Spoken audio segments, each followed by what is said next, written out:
یقیناً قابل مبارکباد ہیں آپ کہ اب تک آپ ہم اسٹیج والوں کو برداشت کر رہے ہیں۔ بس آپ گھبرائیں نہیں، میں زیادہ وقت لینے کے لیے کھڑا نہیں ہوا ہوں۔ الحمدللہ صاحب خانہ نے آج بڑے ہی محبتوں کے ساتھ ہم سبوں کو مدعو کیے ہیں۔ کھانے پینے کا نظم ہے، ساری چیزوں کا خیال انشاءاللہ ہم ضرور کریں گے۔ بس چند باتوں کے لیے میں آپ کے روبرو حاضر خدمت آیا ہوں کہ آج کا یہ پروگرام صاحب خانہ نے عقیقہ کے تعلق سے سجایا ہے۔ ابھی مجھ سے پیشتر حضرت علامہ و مولانا ممتاز رضا مصباحی صاحب قبلہ سے آپ نے بڑی اچھی گفتگو سماعت کی۔ اللہ رب العزت انہیں سلامت رکھے، ان کی بے باکی اور حق گوئی کو بھی سلامت رکھے۔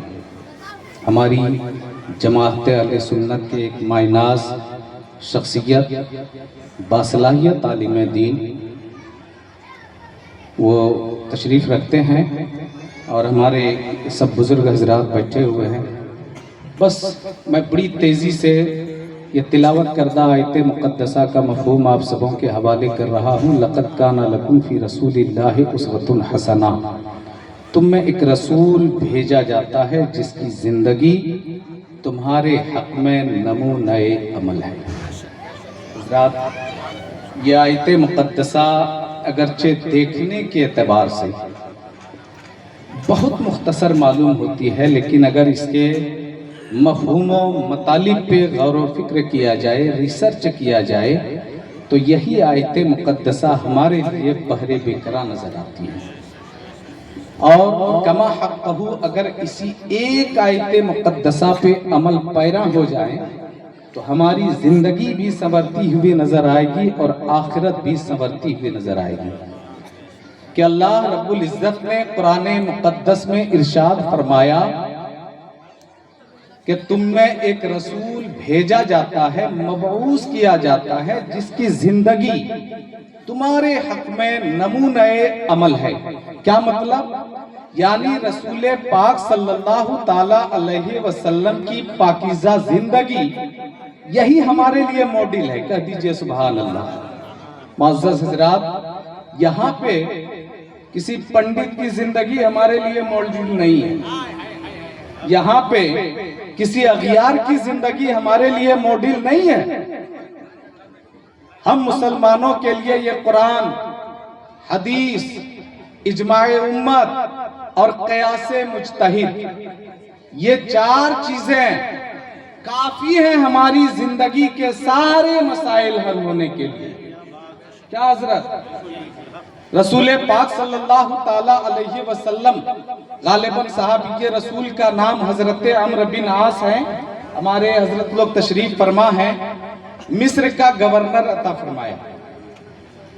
جب رخت سفر باندھے گورنر بن کے جب مصر جانے لگے تو سرکار نے مسکرایا اور ارشاد فرمایا کہ اے عمرو بن عاص، تم ایک بڑے عہدے پر جا رہے ہو،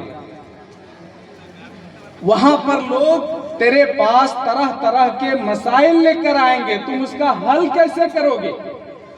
حضرت عمرو بن عاص عریضہ پیش کرتے، یا رسول اللہ، ہم قرآن سے اس کا حل کریں گے۔ سرکار ارشاد فرماتے ہیں، اے عمرو بن عاص، اگر تم قرآن میں نہیں پاؤ گے تب کیا کرو گے؟ کیا حضرت؟ یہ نہیں ارشاد فرماتے ہیں سرکار کے قرآن میں نہیں ہوگا تب کیا کرو گے، پتے کی بات ہے، نہیں پاؤ گے تب کیا کرو گے، یعنی قرآن میں ہماری زندگی کے سارے مسائل کا حل ہے، لیکن تم نہیں پاؤ گے تب کیا کرو گے؟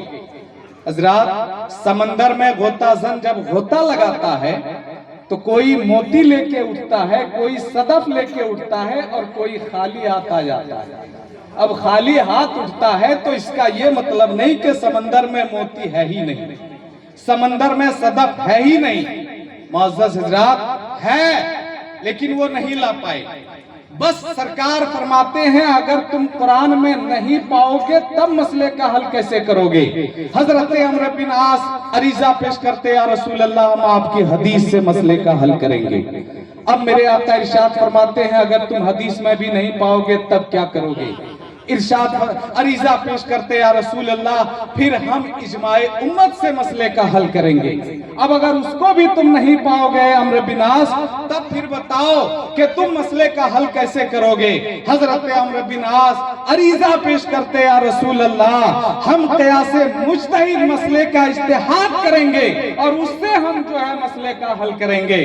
حضرت عمرو بن عاص کبھی یہ نہیں عریضہ پیش کرتے یا رسول اللہ ہم وید و قرآن سے ہم مسئلے کا حل کریں گے، ہم جو ہے پنڈت کی باتوں سے مسئلے کا حل کریں گے، یہ کبھی نہیں فرماتے ہیں۔ معزز حضرات مجھے بولنے دیا جائے یہ وید و قرآن کی ضرورت کہاں پڑتی ہے؟ جہاں پہ اغیار بیٹھے ہوتے ہیں، جہاں پہ اوروں کا مجمع ہوتا ہے، جب وہ قرآن کو نہیں مانتے ہیں، حدیث کو نہیں مانتے ہیں، تب انہیں سمجھانے کے لیے انہی کی کتاب یہ وید و قرآن کی ضرورت پڑتی ہے۔ الحمدللہ ہم اہل سنت والجماعت کو نہ پہلے بھی وید و قرآن کی ضرورت ہے، نہ آج بھی وید و قرآن کی ضرورت ہے، نہ کل آنے والے میدان قیامت تک اس کی ضرورت پڑے گی۔ کیا ضرورت ہے ہمیں اس کی؟ معزز حضرات آئیے اب آیت مقدسہ کی روشنی میں بس ایک واقعہ سماعت کریں اور میں اپنی گفتگو کو ختم کرنے کی کوشش کروں گا۔ حضرت نے بول کے میرا مزاج بڑا اچھا بنا دیے تھے، میرا موڈ بن گیا تھا، لیکن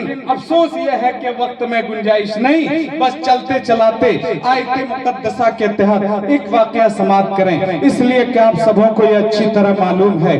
ایمان و عقیدے کے حوالے سے ایک واقعہ حدیث پاک کی روشنی میں پیش کرتا ہوں، چونکہ ایمان و عقیدہ ایک ایسا مضبوط ستون ہے جس پر پورے اعمال کی عمارت قائم ہے، اس میں اگر ذرہ برابر بھی نقص پیدا ہوا تو پورے عمارت اعمال ریت کی دیوار سے بھی زیادہ کمزور ثابت ہوگی، اور قبولیت عمل کا تصور جو ہے وہ ہواؤں میں محل تعمیل کرنے کے مترادف ہوگا۔ اس لیے آئیے بس چلتے چلاتے یہ خوبصورت واقعہ سماعت کر کے میں اپنی گفتگو کو پیش کر رہا ہوں۔ بس معزز حضرات دیکھیے پیارے رسول پاک صلی اللہ تعالی علیہ وسلم کا مبارک زمانہ ہے، جس زمانے کو خیر القرون یعنی تمام زمانوں میں سب سے بہتر زمانہ کہا جاتا ہے۔ سرکار کا جو ہے زمانہ ہے، اور سرکار صحابہ کرام رضوان اللہ تعالی علیہم اجمعین کے ہمراہ سفر میں ہیں۔ دوران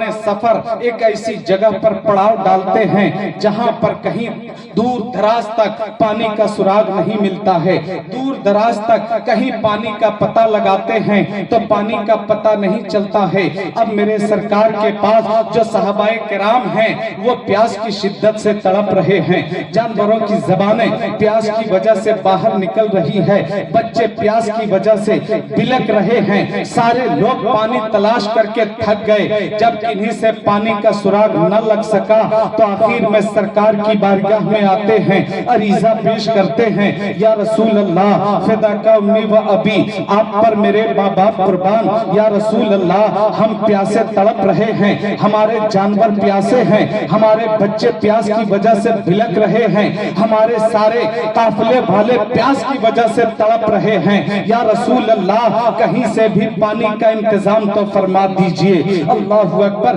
اس جگہ پر تھوڑا سا رک جائیے اور ایک پتے کی بات سماعت کیجئے۔ معزز حضرات حضرت بس گھبرائے نہیں، بس چلتے چلاتے بڑی تیزی میں 5 منٹ وقت اور لے رہا ہوں۔ حضرت جو ہے صحابہ کرام جب اس بات کو بولتے ہیں، میں پتے کی بات یہ بتانا چاہ رہا تھا کہ صحابہ کرام کا جو ہے ایمان و عقیدہ دیکھیے، جب پانی اپنے استر سے ڈھونڈتے ہیں اور کہیں پتہ نہیں لگتا ہے تو آخر میں سرکار کے پاس جاتے ہیں اور سرکار سے عریضہ پیش کرتے ہیں۔ پتہ ہی چلا کہ صحابہ کرام کا یہ ایمان و عقیدہ بول رہا ہے کہ اگرچہ ہماری آنکھیں کہیں پانی کو دیکھ نہیں رہی ہے، ہماری نگاہیں کہیں پانی کا سراغ نہیں لگا پائی ہے، لیکن جس آقا کی بارگاہ میں ہم لے جا رہے ہیں، تشریف لے جا رہے ہیں، وہ آقا پوری کائنات کا نظارہ